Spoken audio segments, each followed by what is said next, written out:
आज की क्लास हम स्टार्ट करते हैं। आपको मैं थोड़े से केसेस करवा देता हूँ कि किस किस टाइप के क्वेश्चंस आपको मिल सकते हैं।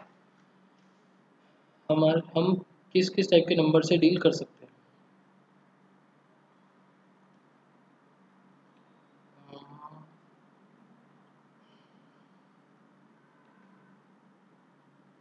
नंबर लाइन के एग्जाम्पल्स।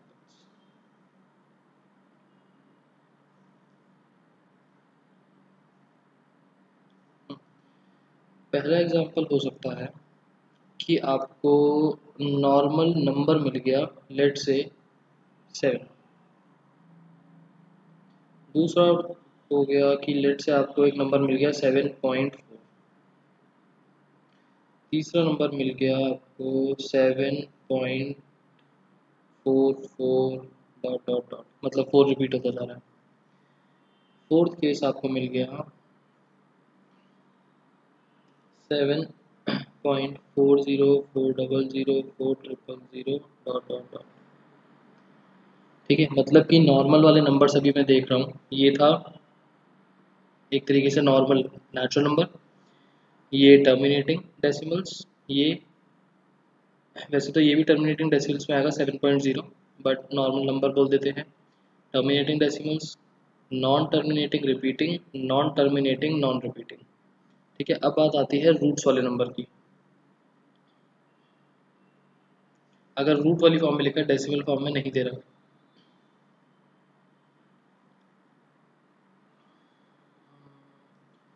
रूट के अंदर हो सकता है नॉर्मल 7 है, रूट के अंदर हो सकता है 7.1 है, और रूट के अंदर आपका टर्मिनेटिंग टाइप्स ये मत सोचना, वो नहीं आएगा क्वेश्चन। ठीक है, मतलब कि रूट के अंदर 7.44 डॉट डॉट डॉट ये वाला केस, और 7.404000 डॉट डॉट डॉट। इसके अलावा ये मैंने 8 चीज़ें लिखी, इसके अलावा आपको कोई और चीज़ समझ में आती है कि अगर इस टाइप का आ गया तो क्या करेंगे। फ्रैक्शंस है तो फ्रैक्शंस को डिवाइड करके डेसिमल्स। ठीक है, तो फ्रैक्शंस मत लाना बीच में। और कोई किसी टाइप का नंबर जो आपको कंफ्यूज कर रहा हो कि इस टाइप का नंबर आया तो क्या करेंगे, इन 8 केसेस को मैं डिस्कस कर रहा हूँ। इनके अलावा कुछ और? ठीक है, सो सबसे पहली चीज़ तो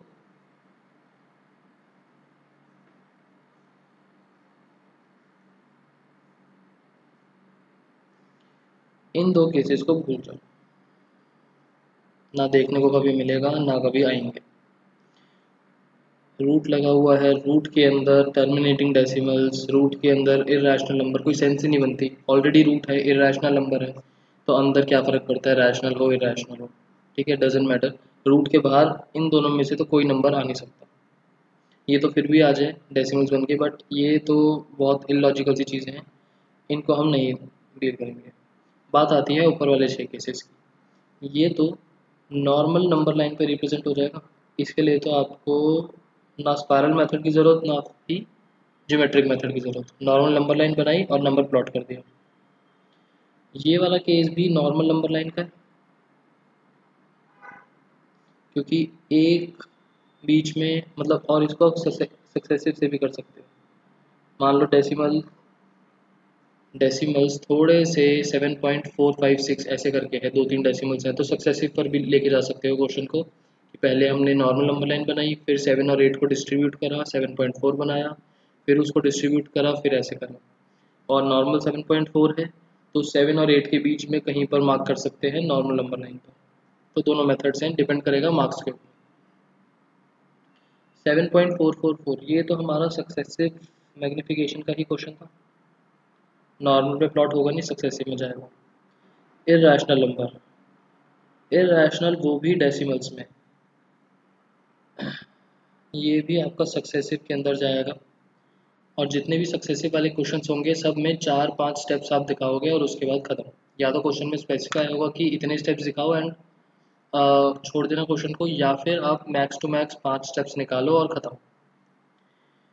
रूट 7, रूट ये ये दोनों जाएंगे आपके ज्योमेट्रिक।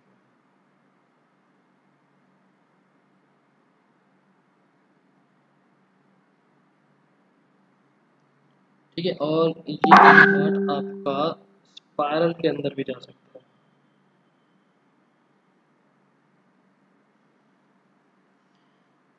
समझ में आया किन टाइप के नंबर से हम किस तरीके से डील करते हैं। स्पायरल देखो कितना कितना रेयर है, और ये भी, ये जो मैंने स्पायरल लिख दी है ये भी ज़रूरी नहीं है कि अप्लाई हो जाए, मे बी किसी किसी क्वेश्चन में होगा, किसी किसी में नहीं होगा। मतलब ज़रूरी नहीं रूट 8 रूट 9 रूट 10 रूट 11 सबको सब में स्पायरल लगा पाओ। कुछ स्पेसिफिक केसेस है, क्योंकि जब एक स्पेसिफिक कॉम्बिनेशन बनता है तब ही स्पायरल मेथड अप्लाई हो पाता है। वो क्या कॉम्बिनेशन होता है डिस्कस करेंगे, बट बहुत ही रेयर चीज़ें हैं। जब तक स्पेसिफाई ना हो तब तक मेंशन मत करो। इतनी चीज़ें समझ में आई, चलें आगे।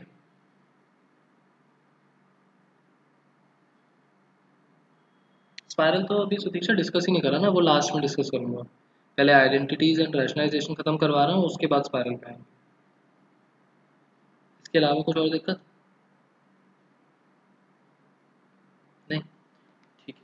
सो ज्योमेट्रिक मेथड के अंदर आपने मेरे से जो क्वेश्चन थर्ड पूछा वो था रूट 5। रूट 5 स्पायरल से कैसे करना है बाद में डिस्कस करेंगे, ज्योमेट्रिक से कैसे करना है वो डिस्कस कर लेते हैं। सेम स्टेप्स फॉलो होंगे। रूट 7.1 जैसा कि तो हम लास्ट क्लास में कर चुके हैं। रूट 7, अगर आपके पास रूट 7 आता है ज्योमेट्रिक मेथड से,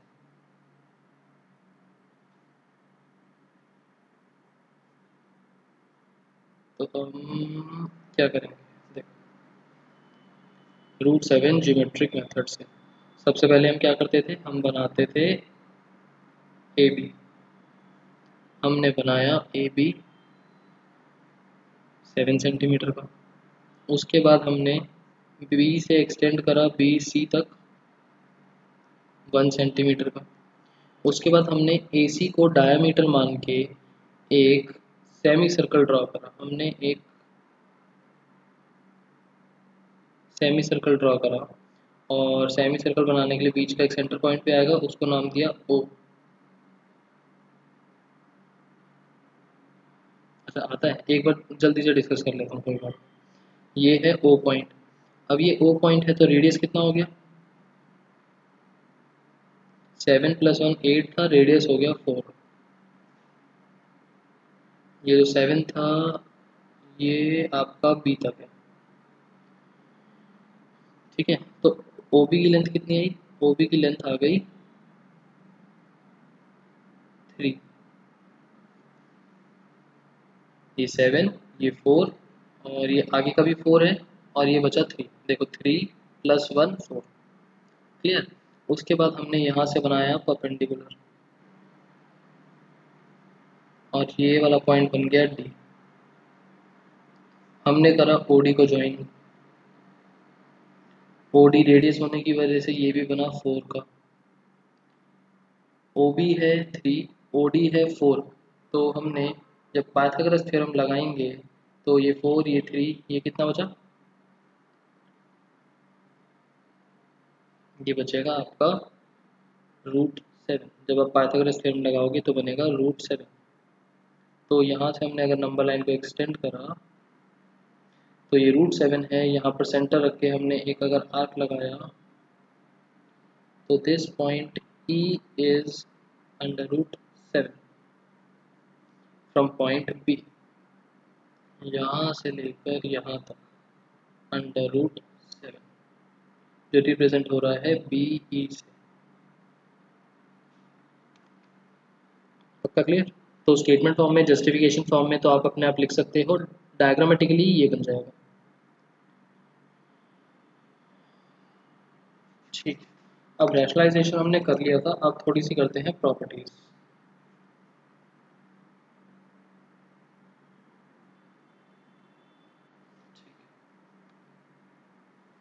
मैं आपको कुछ आइडेंटिटीज लिखवाता हूँ।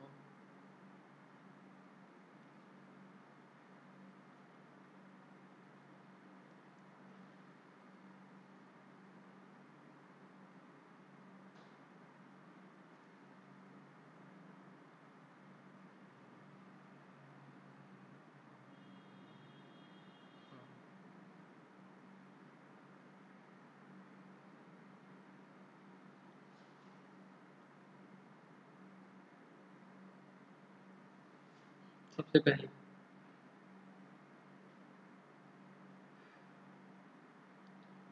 a की पावर m इंटू a की power n is equals to a की पावर m प्लस n। मतलब कि जो पावर होता है उनको बोलते हैं एक्स। हिमांशु सुदीक्षा को आ रही है, फिर आप एक बार रिफ्रेश करके देख लो। m और n इनको बोलते हैं एक्सपोनेंट्स, जो पावर्स होती हैं, और जो नीचे लिखा होता है जिनकी पावर्स होती हैं उनको बोला जाता है बेसिस। ठीक है, यहाँ पर a को बोला जाएगा बेस, a या फिर अभी आगे b भी आ जाएगा, a या b को बोला जाएगा बेस, और m या n को बोला जाएगा एक्सपोनेंट पावर्स। ठीक है, a की पावर m a की पावर n, मतलब कि अगर एक नंबर की पावर m है, सेम नंबर की पावर n है, और दोनों आपस में मल्टीप्लाई हो रहे हैं, तो सेम नंबर की पावर ऐड हो जाएंगी दोनों। सेकंड सेज कि अगर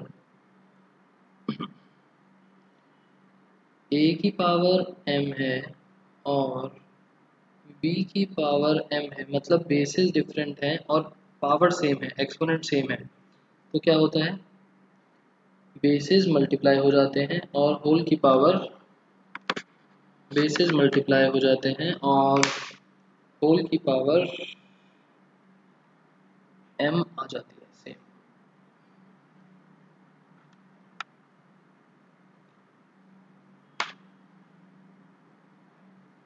थर्ड, a की पावर m है और इस पूरे की पावर n, तो पावर्स मल्टीप्लाई हो जाती हैं। देखो, ऊपर वाले में बेसिस मल्टीप्लाई हो रहे थे तो पावर्स ऐड हो गई, पावर सेम थी और बेसिस मल्टीप्लाई हो रहे थे तो बेसिस मल्टीप्लाई होके पावर आ गई। बट जहाँ पर पावर और होल की एक और पावर, तो मतलब पावर्स मल्टीप्लाई हो जाती है।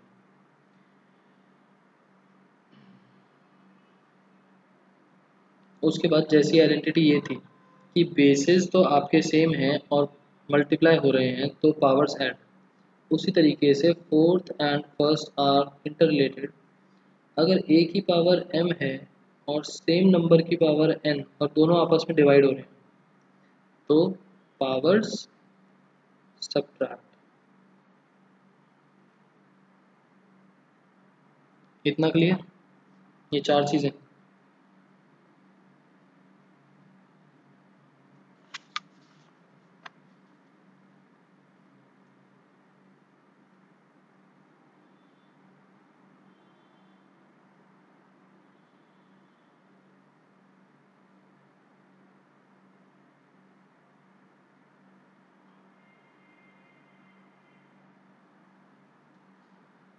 ठीक, थोड़ी सी आइडेंटिटीज और भी हैं।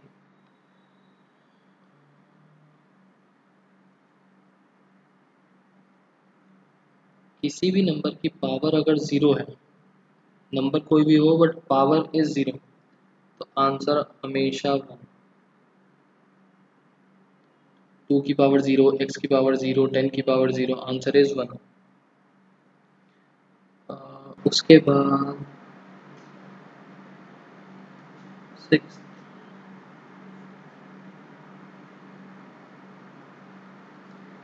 किसी नंबर की पावर -1 है तो मतलब रेसिप्रोकल।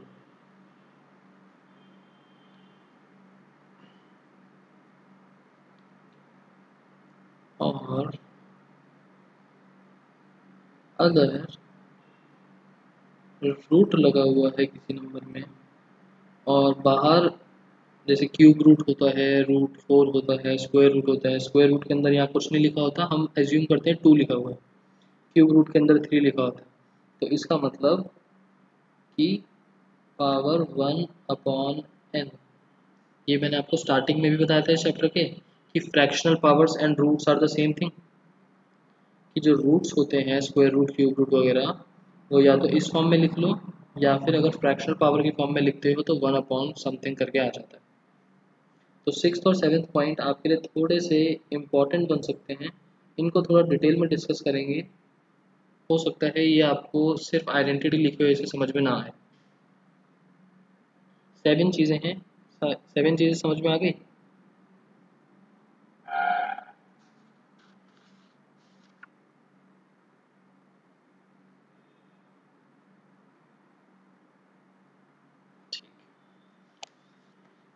तो स्टार्टिंग की 5 चीज़ें तो हम क्वेश्चंस में देख लेंगे, इनको थोड़ा सा और समझा दूँ।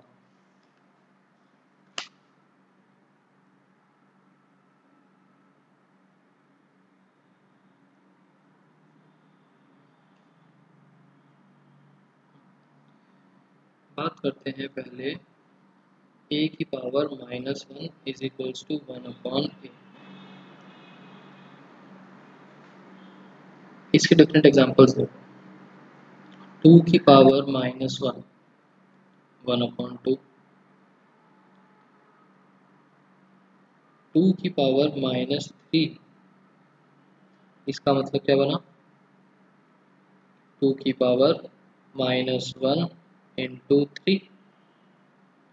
हमने पीछे एक आइडेंटिटी देखी थी कि पावर्स मल्टीप्लाई होती हैं, दैट मीन्स हम पावर और होल की पावर ऐसे लिख सकते हैं, या फिर हम 3 को भी पहले लिख सकते हैं। इसका मतलब क्या बना? 1 2 की पावर -1 इज 1/2 और होल का क्यूब। और इसका मतलब क्या बना कि 2 का क्यूब हो रहा है और अपॉन में चला गया, 1/2 का क्यूब। दोनों बातें सेम।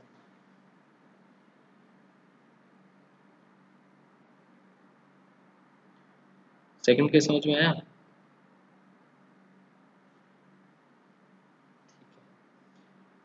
अब ये तो था कि न्यूमरेटर में मतलब ऊपर कुछ लिखा हुआ था और वो डिनोमिनेटर में चला गया। व्हाट हैपन्स इफ ऑलरेडी एक फ्रैक्शन दे रखी है और उसमें माइनस लेट से 3 चल रहा है, हमें फ्रैक्शन ही दे रखी है। तो सेम तरीके से हम 1/2 power -1 into 3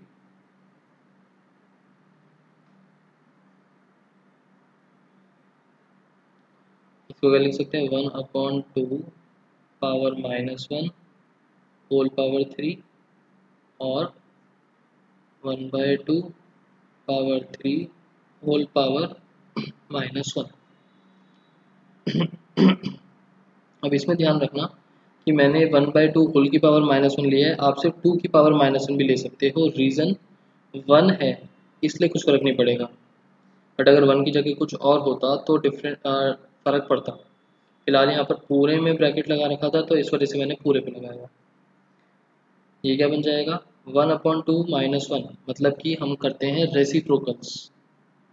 2 raise to power 3।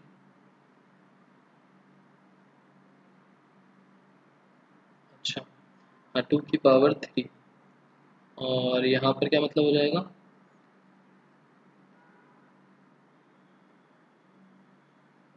यहाँ पर भी सेम मतलब 1/2 का क्यूब चल रहा है और उसका रेसिप्रोकल, तो यहाँ पर भी सेम ही चीज़ रिजल्ट आ जाएगी, 2 का क्यूब। ठीक है, अब देखते हैं दूसरी वाली प्रॉपर्टी।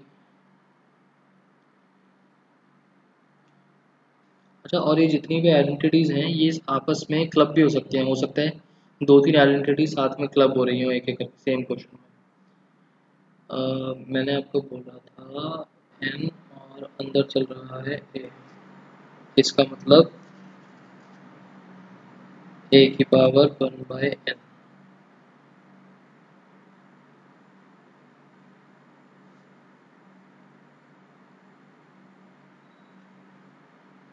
4 5 5 की पावर 1/4।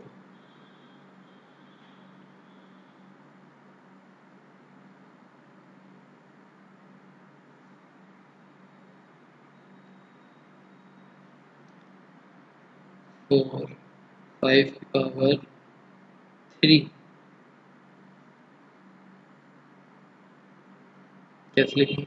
5 की पावर 3 पावर 1/4। अब ये पावर के अंदर पावर है तो मतलब 5 की पावर 1/4 होल का क्यूब, या 5 की पावर 3/4, किसी भी तरीके से लिख सकते हैं। ये वाली चीज़ तो यही हो गई, और इस वाली चीज़ को क्या लिख सकते हैं? 5 की पावर 1/4 मतलब कि 5/4 और इस पूरे का क्यूब। ये सारी चीज़ें देखो सेम चल रही हैं, सारी चीज़ें सेम है। फर्स्ट में -4, नहीं दीक्षा, देखो ऊपर वाला कंसेप्ट था कि -1 अगर पावर है तो बेस का रेसिप्रोकल हो गया। नीचे वाले में नीचे वाले में अगर रूट के अंदर यहाँ पर कुछ लिखा हुआ है तो पावर में फ्रैक्शन बनती है। बेसिस को चेंज नहीं कर रहे हैं, बेसिस देखो बेस सेम ही चलता जा रहा है। जब बेसिस का रेसिप्रोकल होता है तब पावर में -1 आता है।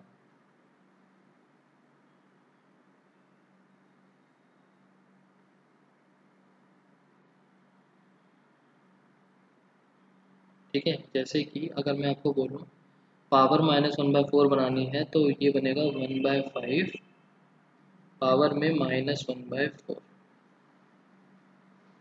अब चलेगा, पक्का क्लियर?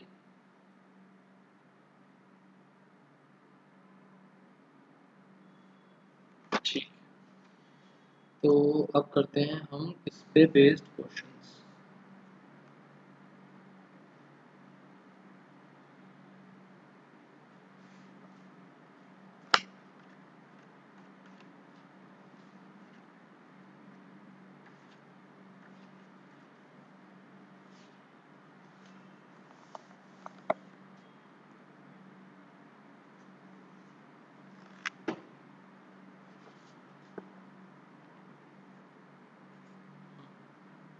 ये रहे क्वेश्चंस थोड़े से। सो बताओ आपको कौन कौन से अजीब से लग रहे हैं, वो वाले कर लेंगे। हर क्वेश्चन में से एक एक कर लेते हैं, बाकी सब आप। फर्स्ट क्वेश्चन में चलो ये वाला कर दूंगा मैं। सेकंड में बताओ, सेकंड में कौन सा करना है?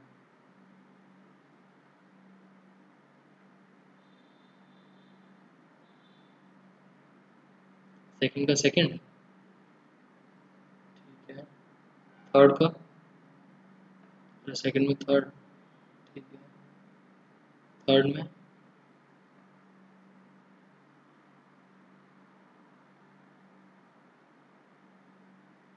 फर्स्ट का सेकंड बहुत इजी है, समझा दूंगा वैसे। थर्ड का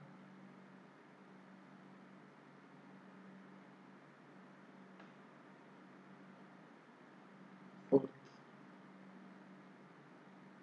ठीक।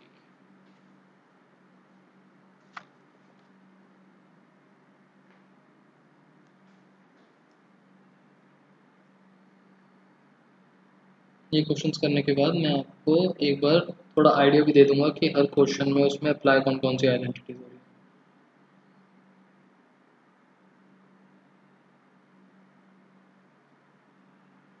है। आंसर नंबर फर्स्ट का थर्ड, 125 पावर 1/3। ठीक है, अब ये वाला जो चैप्टर है ना, इसमें हम पावर 1/3 है तो मतलब क्यूब रूट हो गया 125 का, बट क्यूब रूट लगा के फिर फैक्टर्स निकाल के इस तरीके से सॉल्व नहीं करते, हम आइडेंटिटी लगा के सॉल्व करते हैं। सो 125 को कैसे लिख सकते हैं?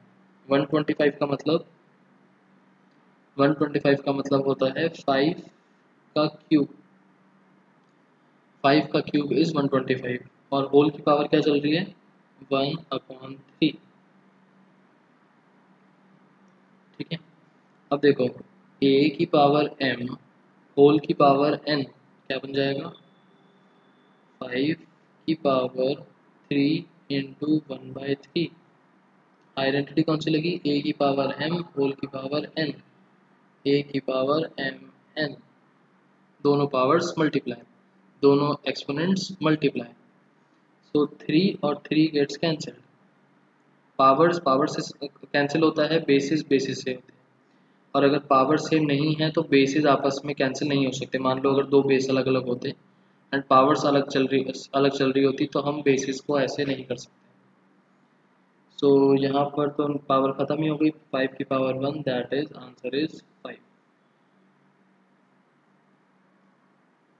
ठीक है, उसके बाद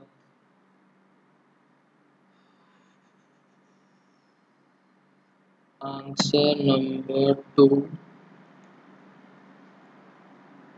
16 की पावर 3/4। ठीक है, 3/4 में मुझे 3 तो कोई दिक्कत नहीं दे रहा क्योंकि ये तो सिर्फ क्यूब करना है, 16 × 16 × 16। बट ये जो 1/4 चल रहा है ये दे रहा है बहुत सारी दिक्कत, क्योंकि 1/4 इजीली जाएगा नहीं। तो सोच के देखो ऐसा कौन सा नंबर है कि पावर 4 से 16 बन जाए। 4 हटाना है ना हमको, तो ऐसा नंबर हमको मिलेगा 2। 2 की पावर 4 हो जाएगी 16, और इस पूरे की पावर क्या चल रही है, 3/4। सेम जो आइडेंटिटी ऊपर लगाई वही आइडेंटिटी लगाएंगे 2 की पावर 4 × 3/4। आइडेंटिटी कोड करना नेसेसरी है, नहीं करोगे तो मार्क्स नहीं मिलेंगे। हो सकता है आधे नंबर कटें, हो सकता है पूरे नंबर कट जाए। 4 से 4 कैंसिल, बचा 2 का क्यूब, और आंसर सॉल्व करके answer is 8।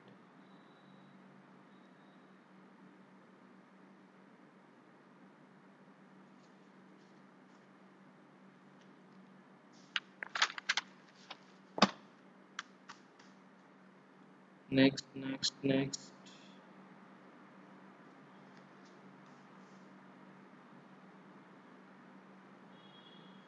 Answer number 3। Answer number 3 का 4, 7 की पावर 1/2 × 8 की पावर 1/2। आइडेंटिटी सोच के देखो, बेसिस सेम नहीं है, बेसिस डिफरेंट है। बेसिस डिफरेंट है बट पावर सेम है, तो आइडेंटिटी यहाँ लगेगी a की पावर m × b की power m is equals to a × b whole की पावर m। तो 7 × 8, ठीक है मैंने डॉट लगाया है, आप तो ऐसे भी कर सकते हो, होल की पावर 1/2। कितना बन गया, 56 की पावर 1/2। अब क्या 56 किसी की पावर 2 इज 56 होती है, किसी की पावर 56 नहीं होती। So this will be our answer.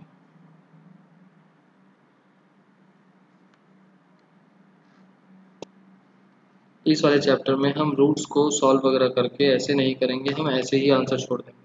कोई और चैप्टर होता तो जितना रूट बाहर निकल सकता है हम रूट बाहर निकाल देते, बट फिलहाल ये चैप्टर नंबर 1 है, आइडेंटिटीज ही बोली हुई है लगाने के लिए, तो हम इसी फॉर्म में आंसर को छोड़ देंगे, पावर सॉरी फॉर्म में।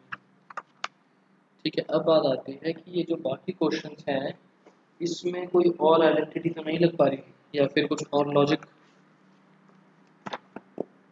अच्छा, और एनसीईआरटी में ना बहुत सीधे सीधे और बहुत सिंपल से क्वेश्चंस हैं, तो पेपर में एक्सपेक्ट मत करना कि इसी टाइप के क्वेश्चंस आए। पेपर में थोड़े से टिपिकल क्वेश्चंस आ सकते हैं और आएंगे, मेरे पेपर में भी, स्कूल के पेपर में भी।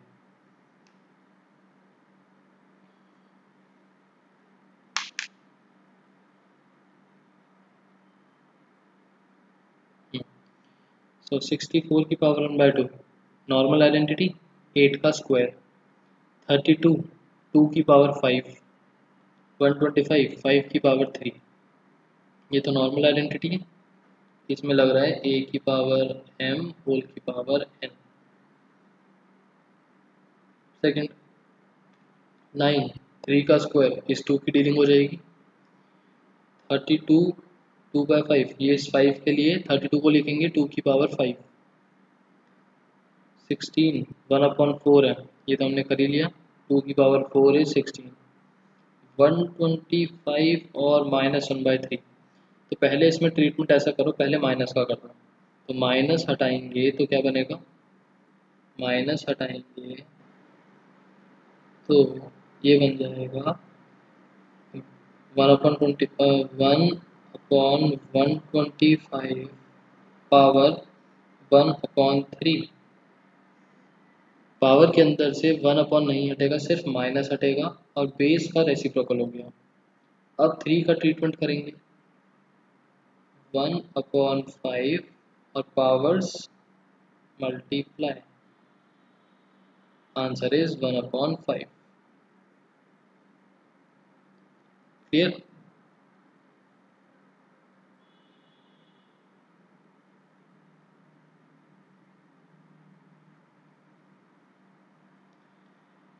लास्ट वाले में देखो बेसिस सेम है, पावर्स अलग है, तो ये आइडेंटिटी ए की पावर एम ए की पावर एन, ये वाली आइडेंटिटी 1/3 का क्यूब होल की पावर 7, ये आइडेंटिटी कौन सी है?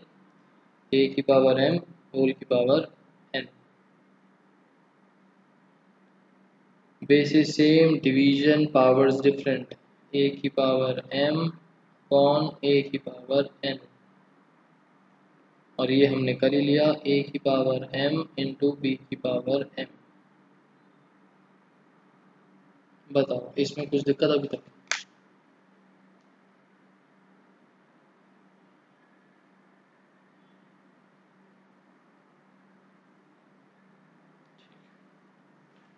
तो आइडेंटिटी से बेस्ड अगर कोई और डिफ़िकल्ट क्वेश्चंस, वैसे तो हैं ही, अगर वाली तो कोई बात ही नहीं है, तो वो मैं भी आपको एज अ प्रैक्टिस दे दूंगा। नेक्स्ट क्लास में जो डाउट्स वगैरह होंगे उस पर बेस्ड वो देखेंगे। फिलहाल के लिए मैं आपको करवाता हूँ स्पायरल मेथड। हमारा एक ही टॉपिक बचा है गेस। हमारे कितने टॉपिक बचे हैं? मैंने स्टार्टिंग में आपको लिखवाया,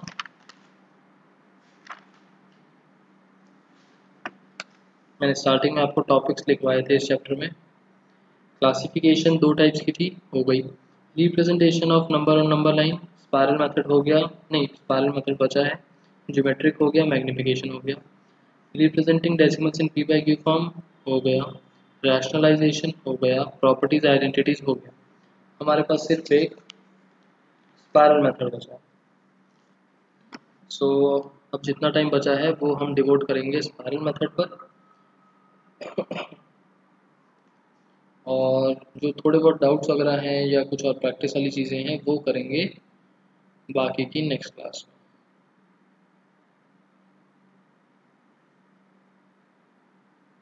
अच्छा वैसे इस चैप्टर की और प्रैक्टिस की ज़रूरत लग रही है? कंसेप्ट तो काफ़ी सारे थे, स्पायरल मेथड आज कंप्लीट हो ही जाएगा।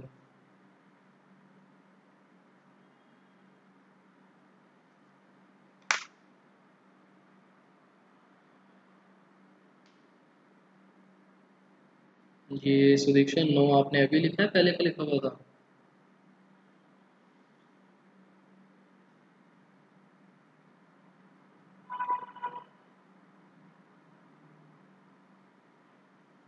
बुक के तो आते हैं, बाकी पता नहीं। अच्छा तो इस चैप्टर में आपके ना क्वेश्चंस बहुत डिफरेंट टाइप के बन जाएंगे, एंड क्योंकि 4 5 6 चीज़ें हैं अलग अलग, तो बाकी चैप्टर्स में तो एक स्मूथ सा कंसेप्ट चलता रहता है, हर वही पूरा कंसेप्ट पूरे चैप्टर में थ्रू आउट चलता रहता है। बट इस चैप्टर में 5 6 चीज़ें हैं और पाँचों 6 चीज़ें अलग अलग कंसेप्ट पर बेस्ड है, कोई भी topic interrelated as such नहीं है। सो मेरे हिसाब से तो शायद आपको एक्स्ट्रा क्वेश्चंस में दिक्कत आएगी, तो नेक्स्ट क्लास भी हम सेम चैप्टर की रखेंगे। इन केस लगता है कि कोई दिक्कत नहीं है, सब कुछ स्मूथ चल रहा है, एंड क्वेश्चंस भी एक्स्ट्रा जो दिए हैं मैंने वो आपसे सॉल्व हो रहे हैं, एंड कोई इसमें प्रॉब्लम वाली बात नहीं है, तो जो हमारी क्लास फ्राइडे को डाउट क्लास की होने वाली है वो हम थर्सडे मतलब जो हमारी नॉर्मल क्लास है टेस्ट उसमें डिस्कस कर लेंगे, एंड डाउट क्लास भी वही बन जाएगी। ठीक है, अलग से फिर टेस्ट डिस्कस करने का क्या फ़ायदा। बट अगर लगता है कि इसमें ज़रूरत है तो फिर अलग अलग क्लास बना देंगे। सो स्पायरल मेथड। अच्छा वैसे टेस्ट कैसा गया था? मैंने अभी चेक नहीं करा।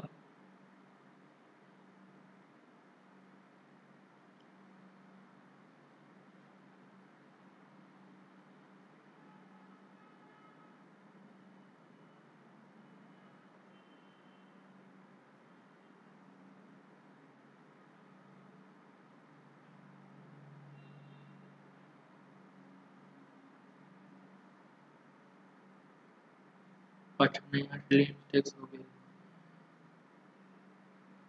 अच्छा सेम, ठीक है ठीक है। और इस संडे का टेस्ट चैप्टर नंबर 1 ये वाला पूरा चैप्टर आएगा, ध्यान रखना। सो रूट 5 स्पायरल मेथड में हमारा मेजर कंसेप्ट पता क्या होता है, हमारा हमको ध्यान रखना होता है पाइथागोरस थ्योरम का। पाइथागोरस थ्योरम,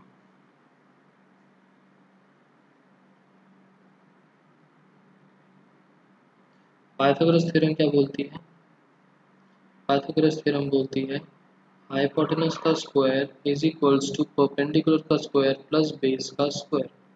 परपेंडिकुलर कोई भी साइड हो सकती है, बेस कोई भी साइड हो सकती है, हाइपोटेनस ऑपोजिट टू 90 डिग्री।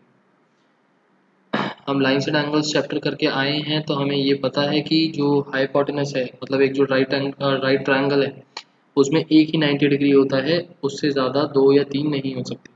तो 90 डिग्री एक ही होगा, उसके ऑपोजिट बनने वाला 90 डिग्री के ऑपोजिट बनने वाली साइड हाइपोटेनस होगी sure shot, and remaining two sides can P और बी। अगर ये पी है तो ये बी, और अगर ये पी है तो ये वाली साइड इज बी। ठीक है।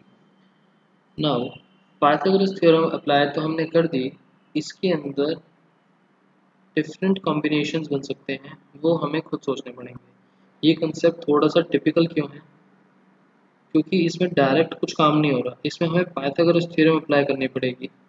और किन नंबर्स को यूज़ करके, मतलब ये 3 नंबर्स कौन से हों सच दैट रूट 5 बन जाए आंसर। ये 3 नंबर्स कौन से हों सच दैट आंसर रूट 5 बन जाए, वो हमको खुद सोचना पड़ेगा। इस मेथड, इस चीज़ की वजह से ये बन जाता है टिपिकल मेथड, और हर क्वेश्चन ज़रूरी नहीं इससे पॉसिबल हो पाए। इस वजह से ये थोड़ा सा टिपिकल चीज़ बन जाती है। अब सोच के देखो, रूट 5 पाइथागोरस थ्योरम में अगर हम डालना चाहें, कौन से नंबर्स को यूज़ करके आपको 5 मिल सकता है? पाइथागोरस थ्योरम में एच पी बी की क्या क्या वैल्यूज लूँ?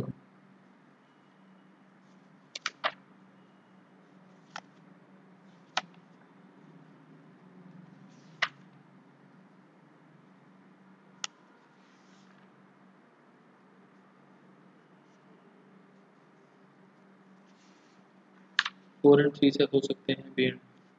अच्छा आपने बोला 4 एंड 3 से 5 बन सकता है। अगर मैं 4 और 3 लेता हूँ बी और पी में, तो एच जो है 5 बन जाएगा। बट यहाँ स्क्वायर्स हैं, सोच के देखो। मतलब 4 जो है वो पी स्क्वायर करके 4 मिला होगा, 3 जो है वो पी स्क्वायर करके 3 मिला होगा, और ऐसे ही एच स्क्वायर जो है वो रूट 5 का स्क्वायर करके हमको 5 मिला है। ठीक है ना? हमें रूट 5 चाहिए, मतलब अगर h की वैल्यू रूट 5 है तो H square 5, P square 4, B square 3। तो पी स्क्वायर 4 है तो p की वैल्यू 2, बी स्क्वायर 3 है तो b की वैल्यू रूट 3। अब रूट 3 को भी प्लॉट करना अपने आप में एक टास्क है। 2 को तो प्लॉट कर सकते हैं, सीधा सीधा नंबर लाइन पर लाई कर रहा है, बट रूट 2 को भी तो प्लॉट करना एक टास्क ही है। रूट 3 को कैसे प्लॉट करा जाए?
देखो आपने बोला यहाँ ये लिखा है square is equals to B square plus B square. ये तो जो चीज़ है वो तो है ये,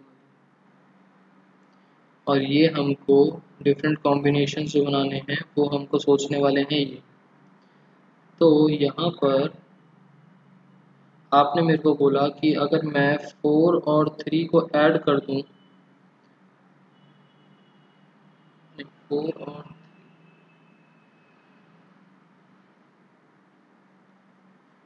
और 3 ये क्या होगा, 4 और 3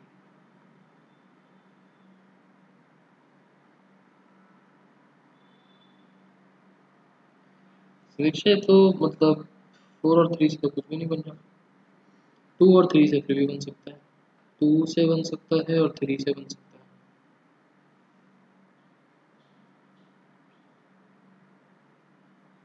है, या फिर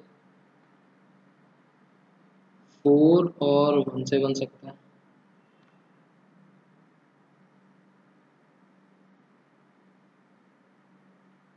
अच्छा 5 का स्क्वायर, नहीं हमको तो √5 है ना, √5 के बारे में बात कर रहे हैं। √5 का मतलब h स्क्वायर इज 5, ये स्क्वायर्स हो गए सब, यहाँ पर बन गया 5। तो यहाँ से h की वैल्यू क्या मिली हमको, ये तो है स्क्वायर्स वाली वैल्यू, और ये वाली चीज़ है नॉर्मल वाली। यहाँ से हमको क्या मिला, √5, यहाँ से हमको मिला √2, यहाँ से हमको मिला √3। अगर p स्क्वायर 2 है तो p की वैल्यू √2, b स्क्वायर 3 है तो b की वैल्यू √3, यहाँ से p की वैल्यू 2, और यहाँ से b की वैल्यू √1 होता है 1। ठीक है, अब √5 प्लॉट करने के लिए हमें p और b की वैल्यूज, मतलब कि ये दो साइड्स √2 या √3 बनानी पड़ेगी, या फिर 2 और 1 बनानी पड़ेगी। डिफरेंट कॉम्बिनेशंस, मैंने आपको वही बोला था ना, डिफरेंट कॉम्बिनेशन से √5 बन सकता है, बट ये कॉम्बिनेशन सोचना आपका काम है। अगर आपने ये सोचा तो सोचो पहले √2 प्लॉट करना पड़ेगा, फिर √3, फिर √5 आएगा। और अगर आपने सीधा सीधा 2 और 1 सोच लिया तो एक बार में √5 बन जाएगा। तो सबसे पहले मैं आपको ये वाला करके दिखा देता हूँ, उसके बाद इस वाले पर आएंगे। एंड जो ये वाली चीज़ है ना, जब ये वाला करेंगे इसको ही बोलते हैं स्पाइरल मेथड। पहले हमने 2 बनाया, फिर 2 से 3 बनाया, फिर 3 से 5 बनाया, फिर 5 से देखेंगे 7 बनेगा, और इस तरीके से आगे कहानी चलती रहेगी। देखो ये वाला स्टार्ट तो हम थोड़ा इजी से ही करेंगे कंसेप्ट समझने के लिए।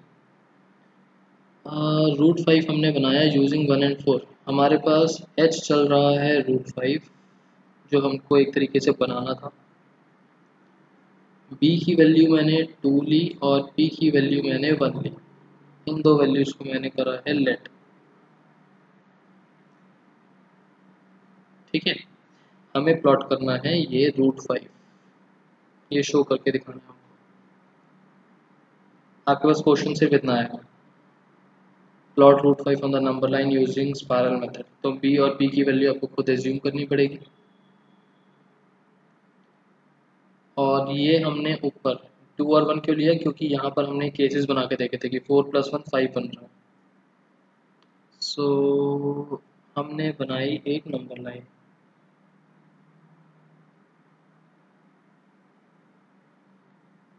हमने बना दी एक नंबर लाइन। यहाँ था मान लो 0। सबसे पहली कंस्ट्रक्शन का स्टेप, हमें 2 बनाना है और 1 बनाना है। ये रही 1 2 3 4 5 इंफिनिटी, -1 से लेकर -इंफिनिटी। ठीक है, सो हमें एक साइड 2 लेनी है, एक साइड 1 लेनी है, ट्रायंगल क्रिएट करना है। तो मैंने ऐसा करा नंबर लाइन पर, यहाँ पर तो ले लिया 2 और यहाँ पर मैंने 90 डिग्री कंस्ट्रक्ट करा। 90 डिग्री कंस्ट्रक्ट करना तो आता ही है। 90 डिग्री कंस्ट्रक्ट करा और उसके बाद यहाँ मैंने 2 सेंटीमीटर का बना के, 2 यूनिट्स का बना के, यहाँ से मैंने 1 यूनिट मार्क करा। This is 1 unit, this is 1 unit. ठीक है, यहाँ से लेकर यहाँ तक। और उसके बाद मैंने इस पॉइंट को नाम दिया लेट से ए और मैंने ओ ए को कर दिया ज्वाइन। अब पाइथागोरस थ्योरम में डाल के देखो, ये 2 यूनिट्स है, ये 1 यूनिट है, तो 2 और 1 की वजह से हाइपोटेनस की लेंथ कितनी बनी होगी? ओ, इसको नाम दे देते हैं let say B, O B square plus A B square is equals to O A square, ये बना होगा √5। और सेम जैसे हमने ज्योमेट्रिक मेथड में करा था, कंपास को यहाँ पर रखे, कंपास को यहाँ पर रखे अगर मैं एक आर्क लगाता हूँ, सर्कल बनाता हूँ, तो रेडियस फॉर्म में बनेगा। सर्कल में जो रेडियस होते हैं सबकी लेंथ इक्वल होती है, तो यहाँ पॉइंट रख के अगर मैं एक आर्क लगा देता हूँ कुछ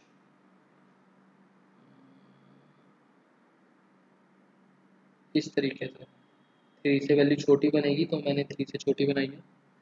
इस तरीके से अगर मैं एक आर्क लगा देता हूँ तो ये वाला पॉइंट जो है, दिस पॉइंट, ई पॉइंट से मार्क कर रहा हूँ इसको, दिस पॉइंट इज √5। बताओ क्लियर?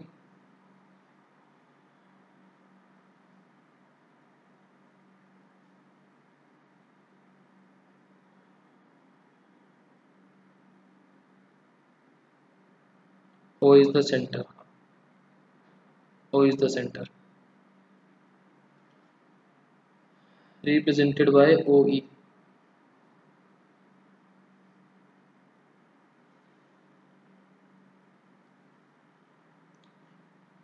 ज्योमेट्रिक वाले में बी पॉइंट से बनना स्टार्ट होता था ना, क्योंकि हम बी से करते थे।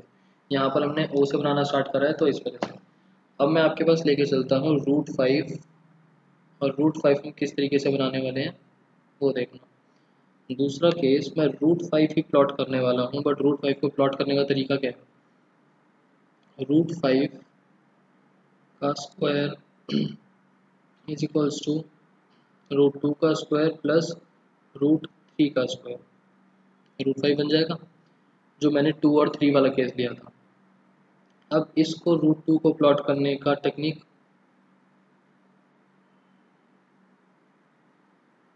पार्ट नंबर 1, और इसको करने का part number 2।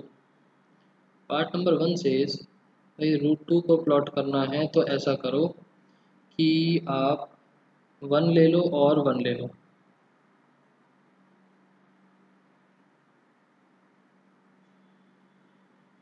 One plus 1 2, satisfy हो रहा है। और अगर 3 बनाना है, 3 बनाने के लिए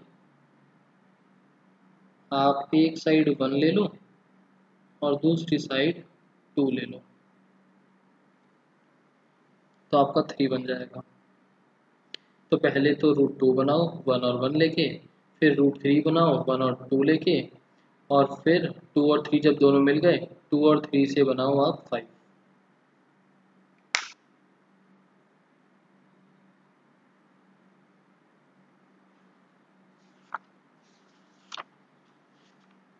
इतनी बात समझ में आई?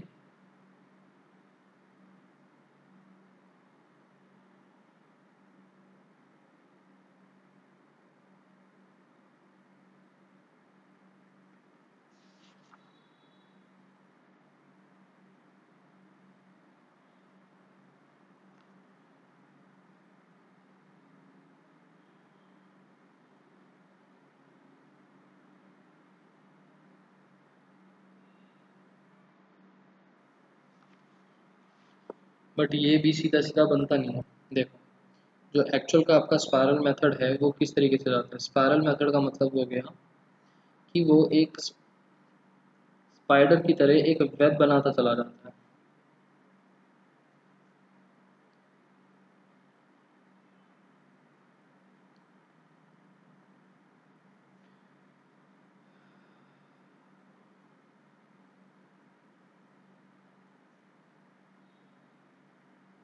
ये रहा O, एक सेंटर 0, 1 2 3 4 5 6 7 8।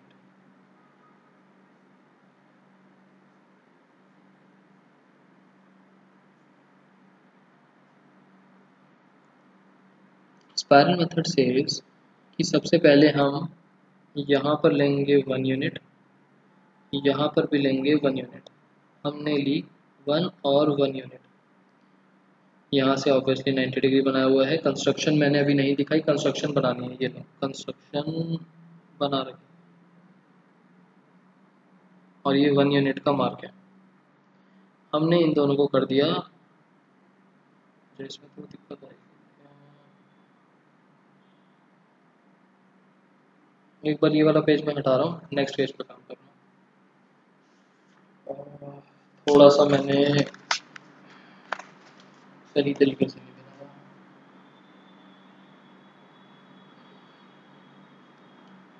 स्पाइरल मेथड,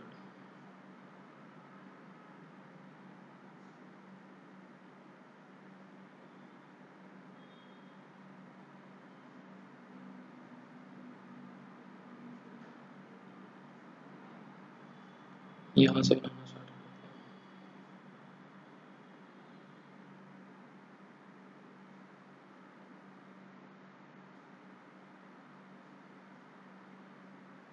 पहले हमने लिया 1 यूनिट, ऊपर भी लिया 1 यूनिट, 1 एंड 1, यहाँ बनाया हमने 90 डिग्री। ठीक है, हमने कर दिया इन दोनों को ज्वाइन।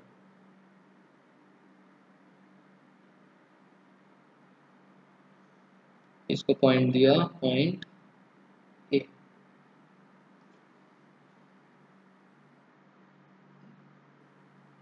1 और 1 की वजह से क्या बना, √2। नेक्स्ट, अगर मैं इसी को थोड़ा सा कर दूं एक्सटेंड आगे, इसको एक लाइन मान के यहाँ एक 90 डिग्री बनाऊं, ये रहा 90 डिग्री, और यहाँ ले लूँ लेंथ 1 यूनिट, तो √2 और 1 की वजह से, √2 और 1 की वजह से बताओ ये वाली OB कितना बनेगा, OB कितना बनेगा, √3, बिल्कुल ठीक।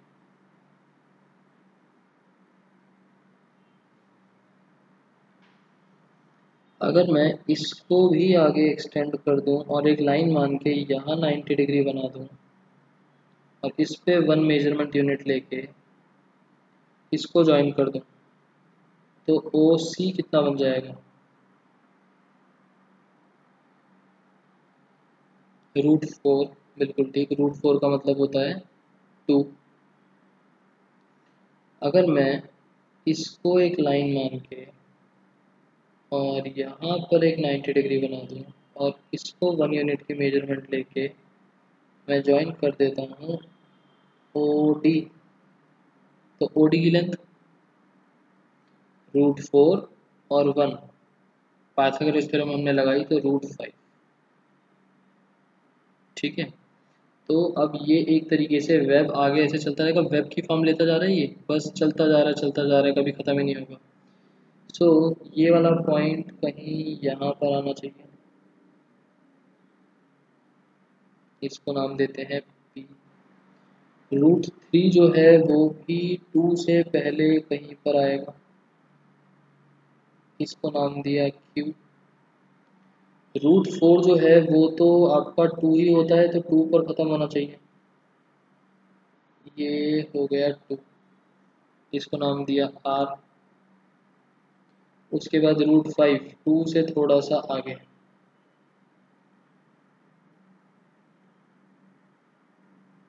इसको नाम दिया S। ठीक है, सो अब देखो ये वाली चीज़ इस क्वेश्चन में, ये था स्पाइरल मेथड। OA और OP दोनों के दोनों √2 को रिप्रेजेंट कर रहे हैं। OA जो है वो हाइपोटेनस बन के √2 बना रही है और OP नंबर लाइन पर पी पॉइंट जो है वो √2 को सिंबलाइज कर रहा है। ऐसे ही ओ बी √3 है और ओ क्यू √3 है, ओ सी और ओ आर ये है √4। √4 बोलो या 2 बोलो एक ही बात है।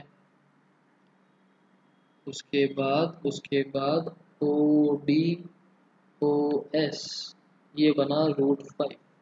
तो ये वाली जो चीज़ें हैं ये एक तरीके से हो जाता है आपका representation on number line, representation on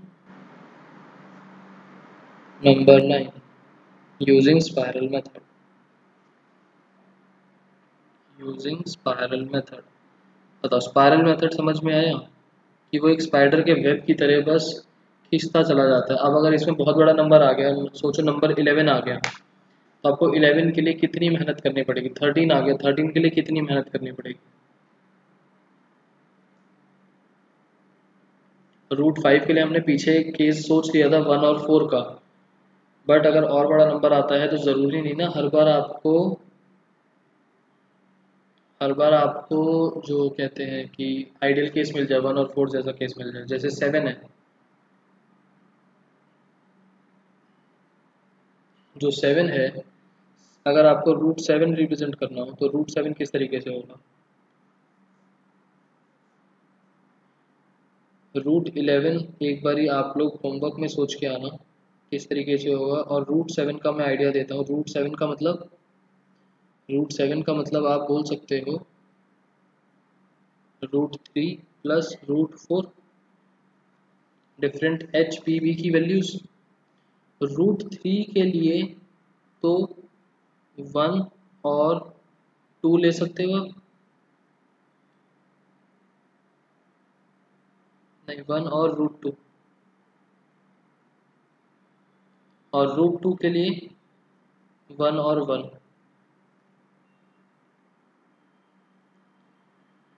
और √4 सीधा सीधा हो गया 2।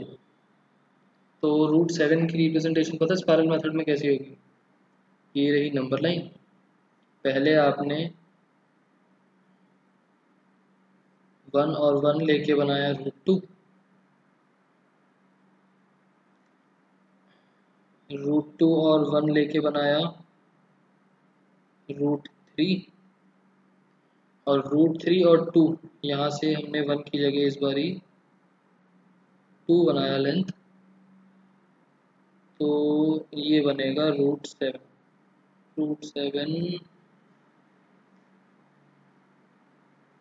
This is √7। समझ में आया। इंस्टेड 1 1 1 करने की जगह हम लास्ट में फिर ऐसे 2 लगा सकते हैं, बट अगर ये 2 आपको दिमाग में नहीं आया तो पहले 5 बनेगा, 5 के बाद 6 बनेगा, 6 के बाद फिर 7 बनेगा। ठीक है। √11 का भी सोच के आना कि 1 1 करके बनाना तो बहुत मुश्किल है, क्या कोई बीच में ऐसा स्टेप है कि आप डायरेक्टली फॉलो कर सकते हो। ठीक है, √11 क्लास में डिस्कस करेंगे। एंड मेरी तरफ से पूरा चैप्टर कंप्लीट है। आप कोई भी क्वेश्चन कोई भी टॉपिक उठा के डिस्कस सॉल्व कर सकते हो। जो डाउट्स आएंगे नेक्स्ट क्लास में देखते हैं। आज के लिए क्लास ओवर करते हैं। Bye bye. किसी को कुछ डाउट है तो बताओ।